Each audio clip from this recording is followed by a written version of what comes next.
Can you see my slide okay? We can, looks good. All right, thank you so much. So thank you so much again for your time. It feels like early morning for me, but also lunchtime is very, very precious. So I don't take that lightly. Today, I am going to be focusing on the issue of race in medicine, especially how race has been operationalized as a biological concept and why that's problematic in the way it informs and changes medical education, practice, and philosophy. I think something that I want to emphasize is that the ways we imagine and utilize our definitions of race are very linked to our understanding of racial disparities, health equity, and the tools we have to create solutions and advance our agendas in that regard. As a little bit of a presentation roadmap, I will give a little bit of background, talk about race as a concept, discuss race as it relates to health inequities. We'll look at some examples about how race is mobilized in medical education, some of the problematic aspects of that utilization. And then I want to touch on the politics of color consciousness, the ways that paying attention to difference can be both helpful and harmful, and the need for nuance. The presentation should last about 45 minutes, and then we'll have the rest for discussion. So to begin, I want to bring in a quote written by author Chimamanda Ngozi Adichie. In her best-selling book, Americana, she writes, "They tell us race is an invention, that there is more genetic variation between two Black people than there is between a Black person and a white person. Then they tell us Black people have a worse kind of breast cancer and get more fibroids, and white folk get cystic fibrosis and osteoporosis. So what's the deal, doctors in the house? Is race an invention or not?" So race does seem to matter in medicine. In 1993, the National Institute of Health passed the Revitalization Act, which required data on racial minorities and women be included in all clinical research. And the problem is that while this legislation now requires scientific research to include racial categories, very few scientists and doctors have actually studied the complexities of racial politics in the United States. So though physicians are ill-equipped and not at all trained in racial formation theories, they're actually huge players in creating public understanding about race, as well as its definitions. But as one researcher, Dr. Hunt, writes, although race is indeed a prominent category in medical research, education, and practice guidelines, it remains a black box concept. Race is a vague and undefined construct, and clinicians are thus left to their own cultural understandings and assumptions in interpreting racial difference. So to understand how we should use race in the clinic or in the hospital, we first have to answer this very fundamental question. What is race? What are we talking about? According to the US Census, this woman would be considered Caucasian. These two women are actually twins, as are these two toddlers shown here with their biologic parents. So Dorothy Roberts is a biracial legal scholar who writes often about race, and she makes the point of describing herself as a Black woman with a white father rather than a white woman with a Black mother. And these are essentially two sides of the same coin, and yet why does one of those seem to make so much more sense to us? If we look at these women's race as it's used in clinical research, we would group them into a single patient subset, Hispanic or Latino women, and perhaps make assumptions about what that means for their clinical care.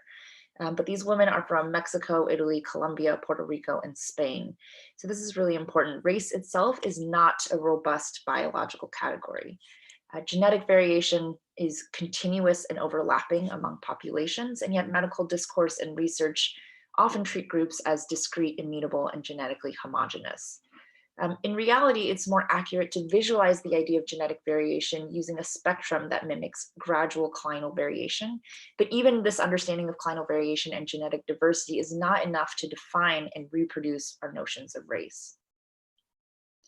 In actuality, racial categories are socially, politically constructed. And that means they are dynamic, fluid, and transient. So one of the ways I like to go through this is to look at the US Census. Racial categories in the official US Census have changed every decade since 1790. And I think looking at this evolution helps us clearly dismantle the idea that race is biologic.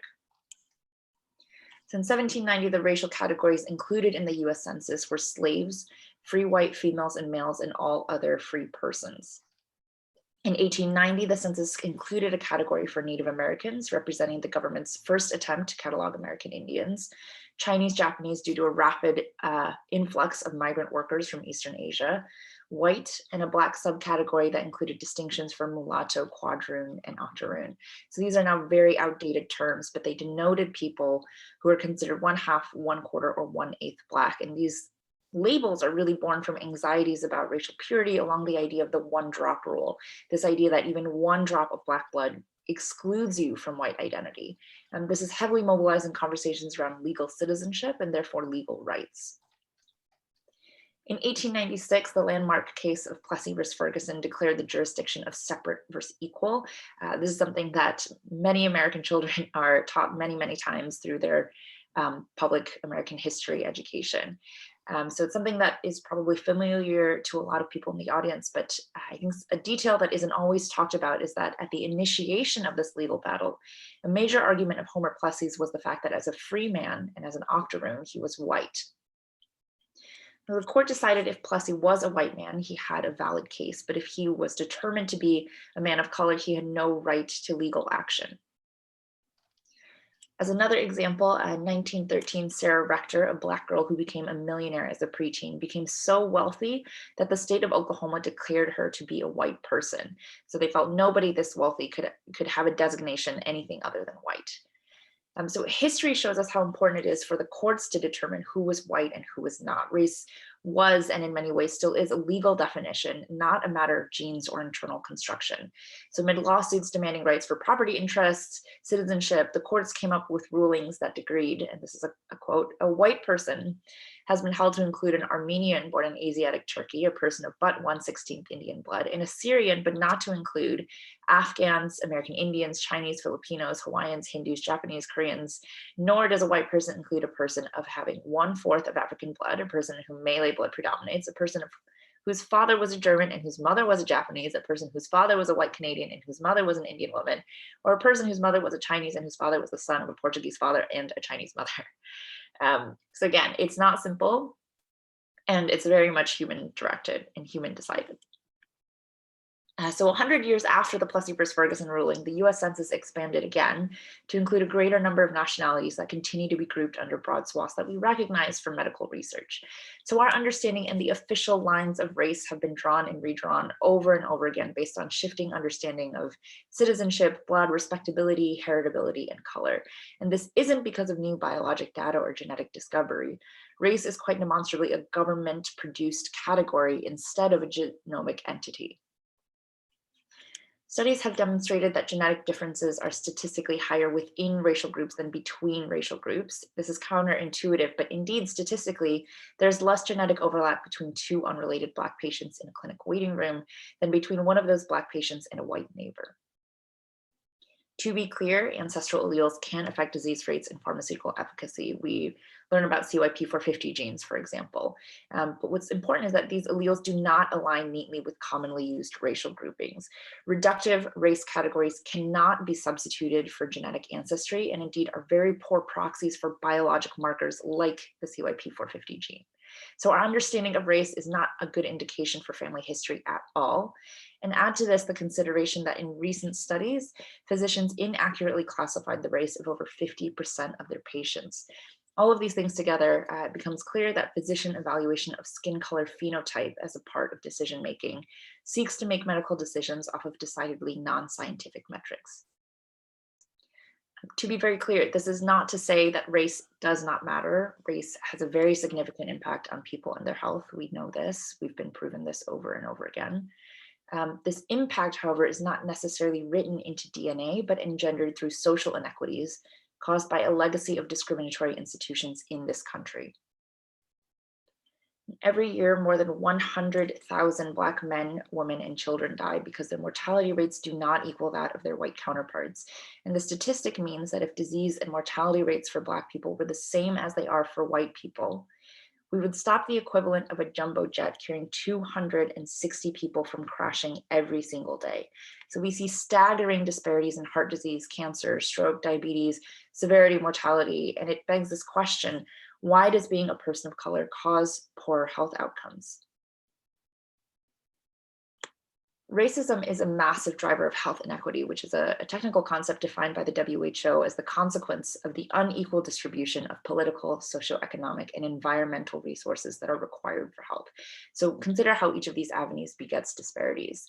1 in 13 men are disenfranchised.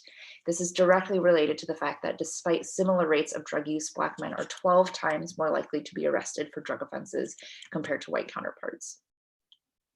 Recent data from the Chetty et al. At the Equality of Opportunity Project shows that at any given time, more than 20% of Black boys in the lowest income rank are incarcerated. And I don't think we should be able to look at this chart actually without being emotionally affected.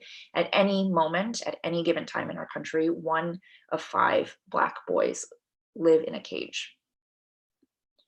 I'm sorry, 1 in 5 Black boys, specifically in the lowest income rank in the country. In 2016, I was a co-teacher at a course on prisoner health and advocacy at Blackstone Academy Charter School in Pawtucket, Rhode Island. This was when I was in medical school. And in one session, we projected this on the screen, the statistic that 1 in 3 Black men born before 1999 will go to prison in their lifetime. And one of my favorite students at the end of class like touched my elbow and kind of pushed up his glasses, and he said, you know, Miss Jenny, I was born in 2002, so technically not before 1999. That means like I should be fine, right? That student was actually arrested in 2018, and I do really feel that his entire future looks different stemming from that one incident. So this picture really does represent an overwhelming amount of suffering. We know that once people are incarcerated, a number of negative consequences start to rain down. And we also know that our criminal justice system in the United States is very unfriendly and very, very hostile. So in parallel, in parts of the South, mass incarceration has rendered rates of disenfranchisement that surpass Jim Crow era levels. This serves as a potent mechanism for limiting the ability of Black communities to advocate for their needs. And in fact, the US now imprisons a larger percentage of its Black population than South Africa did during apartheid. In Chicago, contact tracing reveals that a full 16% of novel coronavirus cases could be traced back to Cook County Jail in 2020. So how do we understand state violence to be a part of healthcare inequity, especially given the fact that in some regions of our country, a prisoner will die every 7 days due to inadequate medical care? On a socioeconomic level, healthcare access in this country is heavily dependent on what you can afford.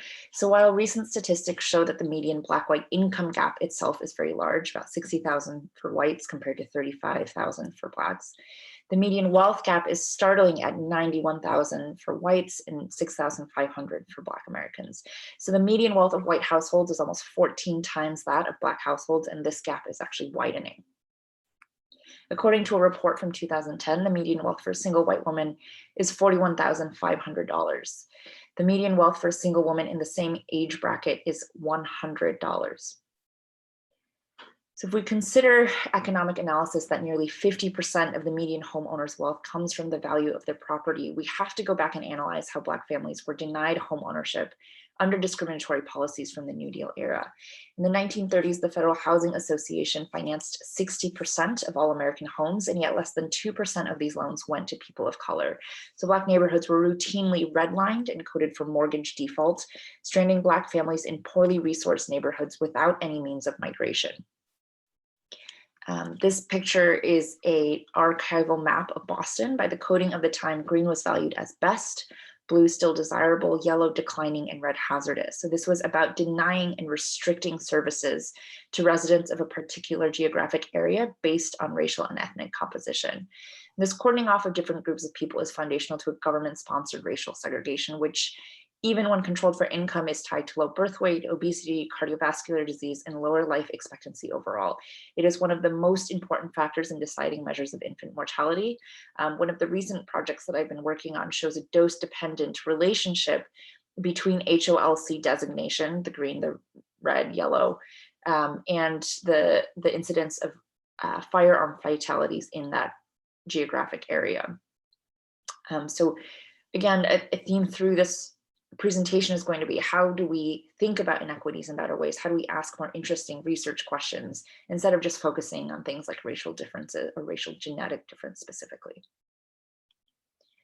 With regard to the environment, a recent 6-year study analyzing data from the Bureau of Economic Analysis, Labor Statistics, and the EPA found a significant racial gap between who causes air pollution and who breathes it. So white individuals experience approximately 17% less air pollution than they produce through consumption, while Black and Hispanic populations bear 56 and 63% more air pollution than they cause. We know that people of color in this country are continually closer to environmental health hazards like pollution and radiation, which are tied to significant increases in cancer, miscarriage, neonatal disorders, and asthma, just to name a few. In fact, race, even more than socioeconomic status, is the best predictive variable in determining the placement of a toxic landfill. In sociologic literature, these areas are known as fence line communities or sacrifice zones, and to me that speaks volumes. What does it mean to be an individual who has already been sacrificed, who lives in a place that has been sacrificed by the sovereignty of your country? So I saw this on the Humans of New York Post. It says, researchers can determine your life expectancy based on the closest subway stop to your house. That's not due to genetics. That's not because the breadbasket of America is running out. It's because of how we choose to divide our resources. And I think it defines our character as a society. The issue of health equity and health inequity revolves around central ideas of power. These ties among mass incarceration, space, education, and economic capacity are immense. The axis of race runs through these facets of life to mix and create unique hostilities that build upon and with each other. So segregation exposes communities to hyper-policing, which is tied to fine farming. DOJ investigations of the Ferguson Police Department actually found that 85% of traffic stops targeted Black residents. Municipal violations for having unmowed lawns or misplaced trash were issued overwhelmingly to Black residents. 95% of citations for the quote manner of walking in the roadway were issued to Black Americans. And so what does this mean? It really means money. About a quarter of African American families in the United States have less than $5 in reserve. In Ferguson, the fine for high grass and weeds is $531, $102 for misplaced trash, $302 for manner of walking violations. And what does this mean? It means that the poorest and most vulnerable are subsidizing their municipalities. They are the ones paying for revenue gaps created by corporate tax abatements. They are paying for government debts, and they are being forced into predatory loans and high-risk borrowing that we know are both financially devastating as well as racially discriminatory. So we have to conceptualize racism not only as interpersonal phenomena characterized by slurs or discrimination, but also an overarching set of practices that devalue and disadvantage people of color at multiple levels of society. What becomes clear then is that race certainly matters, but what matters more is how you talk about race and how you think race matters. The issue is that framing race as biologic reifies the idea that people of color are innately different. It implies that health disparities are due to internal racial flaws only solvable with genomic technology. And this diverts attention away from larger realities of social inequality and the need for social rather than scientific interventions. I do not think doctors are the ones who are going to solve health inequities, and we know this. In the most recent NIH biannual report to Congress, the words genome, genomic, and genetic were used a total of 556 times.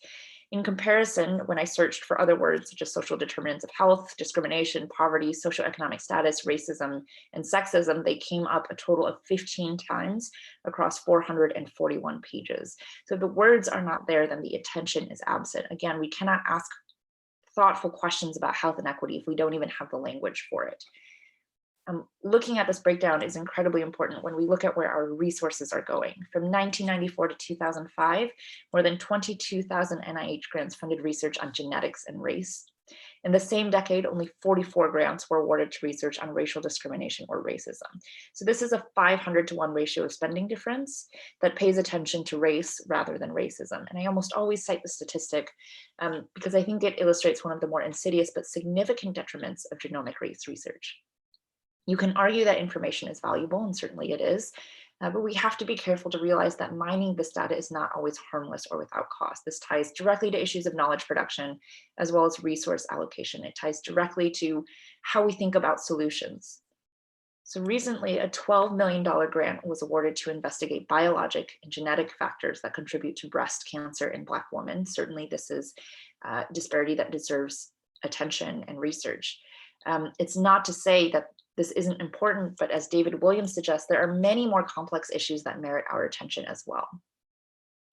In fact, there's fascinating research coming out that demonstrates an increase in breast cancer incidence in Black women born in Jim Crow states. So here, Jim Crow, a legally sanctioned infrastructure that codified discrimination, has clear impacts on health and wellness, but not due to innate conceptions of race. Social context creates race-based consequences, but not due to essential biology. So how do we get studies like this funded? How do we teach our medical students that these are some of the questions they can be asking when it comes to inequities? As another example, this tweet was from 2016 during union protests at Harvard University. So the institution received $10 million to study Black poverty in the Boston area, where the dining hall staff are on strike for living wages. The 500-to-1 resource allocation implies that the solution of racial health disparities lies in the investigation of racial genetics. But I think the next time you read a study that makes claims on clinical efficacy or health disparities based on the biology of race, question the facts that are being presented. Think about how pinning health inequity on genomic differences is in the best interest of those in power and serves as a diversion from bigger issues. Systems, in addition to people, create healthcare disparities, but the idea that race is intrinsic not only echoes eugenic theory, but really diverts culpability and responsibility from society and its larger structures to individual people, which creates a very myopic view. It's impossible to understand the landscape if we whittle down these massive inequities down to differences in personal genomics. To me, this pervasive framing is heavily implicated in the ways biologic assumptions of race are operationalized and ingrained in medicine, and specifically in physician training. So as a medical student, I was part of a group that did a 3- and 5-month sampling of first and second year preclinical curriculum, and found that a full 96% of lecture slides presented racial signifiers as explicitly or implicitly biologic in association with healthcare disparities. So I'll go through a few examples. One that I think is gaining a little bit more press is that calculations for organ function, including lung function measured through spirometry, advocate for race correction. This is a concept that relies heavily upon the idea that people of different races are biologically different and therefore require correction, usually from a white standard. So this concept is highly contested in scholarly disciplines outside of medicine. Discussions of race corrections in medical education, however, often fail to include necessary context. Spirometry, for example, is often taught without consideration of its development, use, or accuracy, despite the fact that it was historically used to justify slavery. So prestigious medical journals of the time posited that this lower lung function actually meant slavery and manual labor was integral to keeping people healthy. In this picture, you can see an arrow pointing to a tab denoting race built into the machine itself, so that it automatically adds a race correction to the produced report and actually will not produce a report until some sort of racial identity is tabulated or inputted. This practice is not benign. The utilization of race correction in spirometry changes the threshold for diagnosis and disease, which has resulted in lower rates of eligibility for disability support in Black Americans. So using current algorithms for predictive lung function, 60% of white workers and 81% of Black workers listed in the National Institute of Occupational Safety and Health would qualify for compensation. When applied without the racial adjustment, this increases to 94%. 94% of the Black workers would then qualify for compensation from the 81. You may have seen in the news, this harm was recently repeated in NFL concussion settlements, in which race-corrected neurocognitive exams prevented Black football players from qualifying for payouts as high as $3 million. So in both these cases, when atavistic race corrections are applied, Black patients go from being eligible for diagnosis and support to being ineligible. Glomerular filtration rate, or GFR, is another calculation that includes a race as well as sex correction. This was taken directly from slides from my medical school education. I think most people may know that in the lab, the kidney function of Black patients is inflated by 21%, which is damning given the significant racial disparities in the morbidity and mortality of kidney disease that already exist. So again, this is a huge issue like the NFL settlements, like spirometry, because these thresholds in clinical nephrology in particular determine clinical decisions as well as treatment. So as one example, a GFR of less than 20 is required to qualify for the transplant list. An inflated function means that Black patients don't get put on the list until it's too late. I've spoken to transplant nephrologists who say directly, yeah, when my patient's hovering around the mark between 20, 21, 22, I tell them if they drink too much coffee, if they have a few bouts of diarrhea, make sure to go get their blood drawn. Because any small amount of dehydration can tip them down to a GFR below 20, which they can use to get them listed. I think that illustrates how significant an inflation of 21% is. In regards to existing kidney healthcare disparities, 15 people die while waiting on the kidney transplant list every day. On average, 9 of those dead will be Black. Thousands of candidates are removed from the transplant list every single year because their kidney disease has worsened, they have other comorbidities, overall they become too sick to receive an organ. So it really is critically advantageous to get listed early. This animation comes from a recent paper of mine, and I think it really illustrates the damage that's done when, again, you change the entire diagnostic and treatment thresholds for specifically Black Americans in clinical nephrology. Using NHANES population data, my team and I found that if the MDRD eGFR race adjustment, that 21% coefficient, were removed across the country, 3.3 million more Black Americans would reach a diagnostic threshold for stage 3 chronic kidney disease. 300,000 more would qualify for nephrology referral, which has been shown to improve mortality and morbidity outcomes.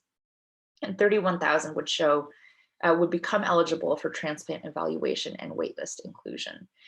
These estimates were generated using eGFR thresholds of 60, 30, and 20, which the current clinical guidelines require for each of those considerations. This is a picture of Jordan Crowley. He's an amazing 22-year-old who was born with only one kidney and is in need of a kidney transplant. I've been getting to know his family, and he really is incredible. He's seen here with 2 of the dogs that he rescued. When Jordan was a child, he was evaluated for the kidney transplant list, but he was told, or his family was told when they asked, that the computer was having trouble because it didn't know what race he was.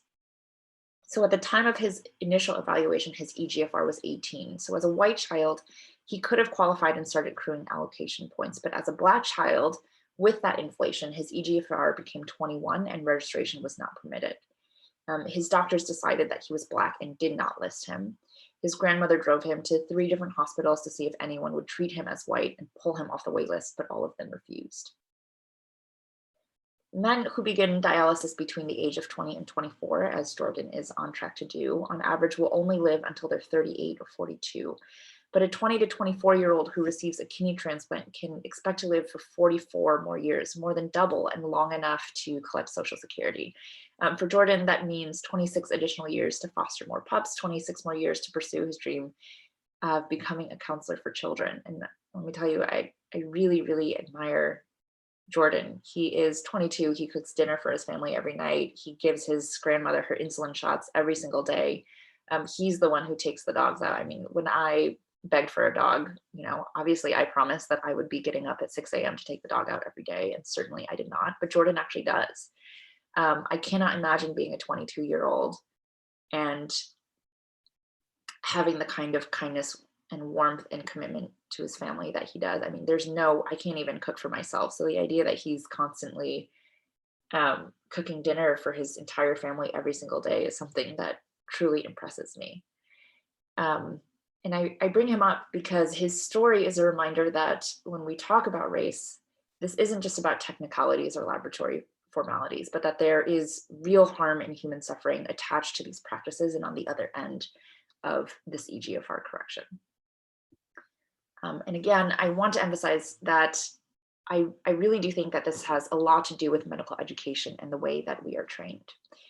So as another example, for decades, doctors and X-ray technicians were taught and believed that radiation doses for African Americans should be increased because their bones were harder and denser, their skin darker, and their flesh tougher. This practice caused an innumerable amount of disease and damage and included a series of horrible radiation experiments on unknowing Black patients. This practice was not explicitly outlawed by the New York State Health Department until the 1970s. And again, in case you believe this kind of thinking is a historic artifact, a study from the University of Virginia published in April of 2016 indicates that a significant number of medical students still believe in fundamental biologic differences between white and Black patients.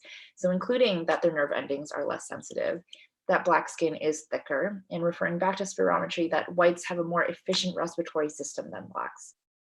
So this is not ancient history. These ideas persist and pervade today. Going through a few more examples about race and problematic use of race in preclinical slides that I've seen.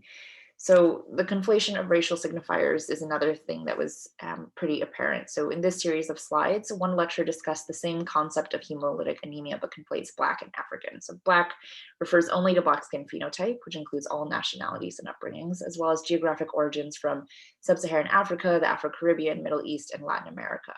So Black does not represent a homogeneous population. I think when we stop to think about that, that's intuitive. Research shows, for example, that the MDRD race correction does not improve the accuracy of EGFR for Black populations outside of the United States.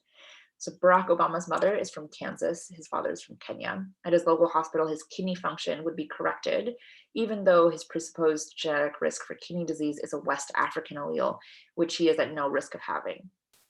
Of note, which I think is an interesting detail, between 1988 and 1990, the National Center for Health Statistics changed its policies and said the race of a child is dictated by the race of their mother. They switched it to saying that the race of a child is dictated by the race of their father. So because of this, you could argue that Barack Obama's race changed from white to Black in the late 20th century with nothing to do with his own identity. Tools like the ASCVD risk calculator ask if a patient is white, African American, or other, but in similar conversation, is African the same thing as Black, the same thing as African American, the same thing as Nigerian, to what degree, at what point of immigration do you become the hyphenated African American? So in academic and clinical medicine, we rarely know what we're talking about when we mobilize labels of race. A review of NIH genetics research between 2001 and 2004 found 0 manuscripts defined their use of race or ethnicity. No, not a single author articulated what they meant or how they understood race, even as they studied it.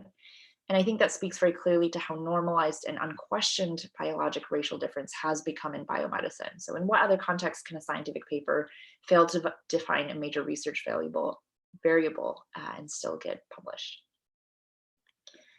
In multiple education materials for medical school and residency, race has been listed as a risk factor for a variety of pathologies, including pregnancy in this case, as well as sexually transmitted infections. So this is from the American Academy of Family Physicians, and which readers are told risk factors for unprotected intercourse and thus pregnancy included difficulty obtaining contraceptives, less than college education, age 20 to 24 years, and Black race. The next is a screenshot from the current USPSTF, which recommends different clinical practice depending on those risk factors with no further explanation. So in this case, being viewed as Black is in itself enough to qualify you as at risk of STIs, meaning doctors should routinely do STI testing when they otherwise would not. I found another example in Pretest Pediatrics, which is a recommended resource for medical students. A well-appearing Black infant is noted to have fifth finger polydactyly. The extra digit has no skeletal duplications and is attached to the rest of the hand by a thread-like pedicle. What is the appropriate treatment? And the answer states that fifth finger or post-axial polydactyly is 10 times more common in Black than in white children and is typically familial. So this finding in an otherwise healthy Black child should raise no special concern. But in a white child, careful examination of the cardiac system is warranted. So it goes on to note that some of the syndromes associated with this polydactyly include Rubinstein-Taybi syndrome, Meckel-Gruber syndrome, and Ellis-Van Creveld syndrome, all of which have very significant consequences, including fatal reactions to anesthesia, liver and lung dysplasias, cardiac defects, as well as dwarfism. It's a little bit difficult to go through the entirety of hypertension, but I wanted to give a quick overview because I think it illustrates, again, some of these same issues. So this is a lecture slide, again, from my medical school, where we were taught that African Americans are less responsive to ACE inhibitors and should be put on other medications first. And indeed, this does follow hypertension guidelines from the JNC8, including an algorithm that directly separates treatment recommendations for Blacks and non-Blacks. So this also brings up Plessy's question from 1896, how Black do you have to be Black? Except instead of asking courts, this time we are asking physicians to provide the answer. So again, there are disparities in high blood pressure across the country, but this changes when you stratify populations. So internationally, African Americans suffer hypertension at rates 3.5 times those of Nigerians living in Africa. They also experience hypertension only 0.75 times the rate of presumably white Germans in Germany. From another study, rates of hypertension in Black individuals from Illinois are shown here compared to 5 countries of West African origin. It's hard to explain these results using a theory that there is something about the genetics of African populations that predisposes them to hypertension. And instead it poses a different question. What category matters more for a patient? Country of origin or social status in the adopted nation? So it seems there's something about the United States, not African genetics or ancestry, that is at the source of hypertension disparities in America. In fact, research from 2012 began exploring correlation between metrics of discrimination with rates of hypertension. In California, women with Arabic names who were pregnant in September of 2001 in the aftermath of the 9/11 attacks had significantly higher incidence of low birth weight compared to similar populations who gave birth in September of 2010. So this incidence correlates with a 3-fold rise in anti-Middle Eastern hate crime in California. Again, it concretizes something intuitive, which is that race, stress, and health are absolutely intertwined. Inaccurate biologic concepts of race without critical examination also have negative clinical consequences. So I would argue that due to board examinations, every US medical student of this generation is aptly familiar with race associations, but this can cause misdiagnoses or delayed treatment if patients present outside of the structured paradigm. So this is a case study in which a young American girl is in and out of the hospital for years for recurrent pulmonary illness. And it's not until a passing doctor sees her X-ray and says, oh, who's the kid with cystic fibrosis, that she receives her diagnosis. So because of the way CF is often associated with white children, this patient lost years of earlier intervention. And it wasn't until race was effectively erased through radiographic film that doctors could assess her clinical picture more accurately. Here's a picture from Reddit, how I feel when doing UWorld, and the first line is an African-American female. I've had people look at this and say sickle cell, literally, or sarcoidosis from that phrase, simply an African-American female. And I think that speaks to the ubiquity of this training and how readily recognizable it is. This is a screenshot I found online. It's a list to bigot your way to success, stereotyping for the USMLE, how to discriminate your way to the top. I'm embarrassed to say that I know these. I think many people who have done UWorld know these. And it, again, really matters how students are taught. In 2013, a study provided physicians with clinical vignettes that related either biologic or social race associations. And it found that mentioning a specific race-related genetic difference was enough to heighten several measures of racism. Another researcher noted that persons who accept genetic explanations for racial difference tend to score relatively high on traditional measures of prejudice.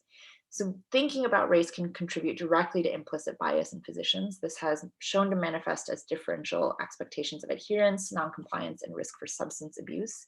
Social psychology research also shows that notions of biologic essentialism lead to greater racial animosity and decreased support for willingness to vote for efforts that redress social justice. So today, Black patients are almost, I'm going to skip a few slides, sorry. Black patients are almost half as likely to receive analgesics in the emergency department for long bone fractures, beyond Tylenol and Motrin. Black patients also have decreased rates of cardiac catheterization when they presented to the emergency department with standard symptoms of heart attack. Black patients overall have lower rates of every single type of organ transplant. And in fact, the only major surgical procedure that is more abundant in patients of color is limb amputation. So if we're teaching race in ways that conjure, perpetuate, and increase bias, this is a very serious thing to consider. And now beyond delayed and unequal care, implicit bias, and even beyond, we're looking at the greater picture of racialized inequity and getting a better answer to this question. Why does being a person of color result in worse health outcomes? Again, what matters is how you pay attention to race, how you understand race as a variable. Through what lens do you understand race causing health disparities? To make matters more complicated, it is important to mention that mandating racial categories in medical research was seen as a progressive achievement. So at the same time, as we noted before, emphasizing difference, especially biologic difference, emphasizes the idea or implicates the idea that people of color are intrinsically dissimilar. And we see this double-edged sword in feminist movements as well. So women fought for inclusion in research studies in order to push for answers about differential presentation, reproductive health, drug efficacies in pregnancy, but at the same time, it bolstered age-old notions that women are fundamentally biologically different. So at a time when you're fighting for justice by magnifying difference, saying, listen, equality is not the same as justice. We are not the same. We have specific needs due to historical legacies. You're also kicking the can down the road and providing evidence that can be manipulated by people who say, look, this is proof that men and women or Black and white people are biologically distinct, and therefore inequity can be rationalized as natural. But we cannot ignore the realities of race inequity or sexism, and those really do change how people of color and women are able to navigate the world. So we do need to pay attention to race, but carefully. This is why I advocate for race-conscious medicine, which invalidates race-based medicine, but also explicitly rejects colorblindness as a whole. To leave you with something more concrete, here are 4 recommendations for using race in the clinic. In the paper by Anderson et al., the role of race in the clinical presentation. So 1, the racial identity of a patient is a social construct. If you should be recorded in the social history, not the opening sentence or presentation.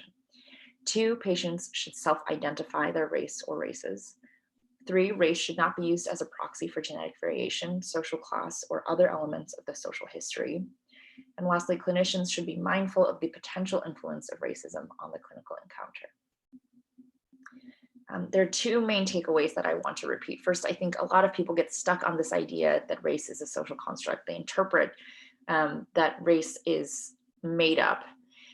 It does not mean, being a social construct does not mean that race is unimportant. Race is not a unicorn. It's a category that is culturally engineered, but it is a category that is still meaningful and abundantly so, given the data that we see on the impacts of racism. So additionally, saying that race is a political category rather than a biologic category does not mean race doesn't have impacts on biology and health. Diabetes, hypertension, heart attacks, these are all physiological consequences. They're all pathologies caused by inequity, or that can be caused by inequity. So there are biologic consequences to a social ill, even though race is a social political idea. In medical school, again, I received a lecture on sickle cell anemia, where I learned that there are no lab results or tests that can objectively demonstrate when patients are experiencing a crisis. Many of you know that to diagnose it, you have to believe your patient when they say that they're in pain. At the end of class, that lecturer kind of minimized her whole presentation and stood from across the podium. And she said that she explicitly instructs her Black patients that no matter what kind of excruciating pain they are in, if they're going to the emergency department, they have to do 2 things. They have to 1, shower, and 2, dress as if they are headed to a job interview. She knows that otherwise their chance of receiving adequate pain management is significantly reduced. So race and how we define it is made up, but it's not made of fairy dust. It absolutely has repercussions that we need to take seriously. Second, I want to reiterate that the way we conceptualize race really does matter. It's not just about technical definitions or squabbling over semantics. Being accurate about our comprehension of race and health inequity can save lives. I really do think the stakes are high. The first question of this presentation was, what is race? And that question is important because the word race appears so often in front of the words disparity, inequity, and inequality. The way we answer shapes our entire theories about the causes, sources, and solutions for sickness in this country. So all throughout medical education and training, we are told implicitly and explicitly that race is genetic, innate, essential, physiologic. This belief is really rampant in our house, but consider the alternatives. Chris Chen notes in his essay, The Limit Point of Capitalist Equality. On one hand, race is a form of cultural stigmatization and misrepresentation, requiring personal, institutional, and/or state recognition. On the other, race is a system of wage differentials, wealth stratification, and occupational and spatial segregation. So if racial health disparities can be reduced to physiologic and genetic phenomena, the answer to our ill health is relegated to technologic advancements and biologic interventions. We don't need the March on Washington or fair housing or the vote. We need pills, gene therapies, maybe some diversity training once a year. We don't need community activism. We can simply buy the products and services that we derive from biomedical research and entrepreneurship. And that's simply not true. I see some of this happening now today in COVID literature, and it's very, very concerning to me. So prestigious journals are publishing articles like this: racial and ethnic variation in nasal gene expression of TMPRSS2. They discuss the genetic susceptibility for COVID-19 associated cardiac death in African Americans, that racial variations in COVID-19 deaths may be due to androgen receptor genetic variants. And this is really concerning, and it's really bad. It's not good science. American citizens with the same skin color as George Floyd, as Breonna Taylor, as Ahmaud Arbery, they're dying from COVID at shockingly inordinate numbers. They face unequal access to testing, higher levels of underlying health conditions, lower rates of medical coverage, greater exposure because they're disproportionately frontline workers, janitors, incarcerated, and impoverished. Black bodies have been wounded and strained by decades of discrimination. They cough with asthma, with lung cancer, because they've been forced to live near highways and toxic landfills, because they've been targeted by the tobacco industry and the housing market. And these are the injustices that make them unable to breathe. These are the injustices that explain why in excess of 20,000 Black Americans have died due to COVID-19. But studies like this make racial genetics the explanatory scapegoats of this death, as if the egregious pandemic mortality in people of color is somehow justified by their genomes. So again, the way we ask and the way we answer questions about health disparities changes where we locate culpability, blame, and anchor. When you look at racial inequity, where do you see the flaw? When you look at health disparities, when you see this 100,000 person gap in survival between Black and white citizens of this country, do you really and truly believe it is because of innate Black failure? Recognizing racism as the linchpin of health inequity changes the conversation. The culprit is not difference, not genes, but supremacy. There's tremendous opportunity in medical training and practice to rectify problematic thinking about race, biology, and innate difference. I think the ability to recognize racism gives us purchase. So it offers an explicit path for investigation, and the identification of racism as an enemy of public health signals its deservedness as a recipient for major attention as well as resources. So when we encode work, education, research as anti-racist, we conjure in our collective imaginations a way to render the violence obsolete. And there are a few slides I'm going to skip because we are running low on time. But at the beginning of this presentation, I asked this question, right, as quoted by Chimamanda Ngozi Adichie. She says, "What's the deal, doctors in the house? Is race an invention or not?" She asks this and directs the question to us because we are expected to know. I am passionate about this subject, this idea of race in medicine, and I feel very strongly about education because I really believe it matters. I think it's emblematic of a lot of other things that medicine can get wrong. So when I think about this, I think it sets the stage for our understanding of justice and therefore our chance to push the needle forward. It is 12:54 by my clock, so I will stop there. Apologize for rushing, but I want to leave at least a little bit of time for question and answer. Thank you so much again for your attention this morning or afternoon. This is a quick slide summarizing some of the things I talked about. There is my contact information if you have any questions, concerns. I'm always looking for feedback and very, very happy to connect and engage. Thank you so much.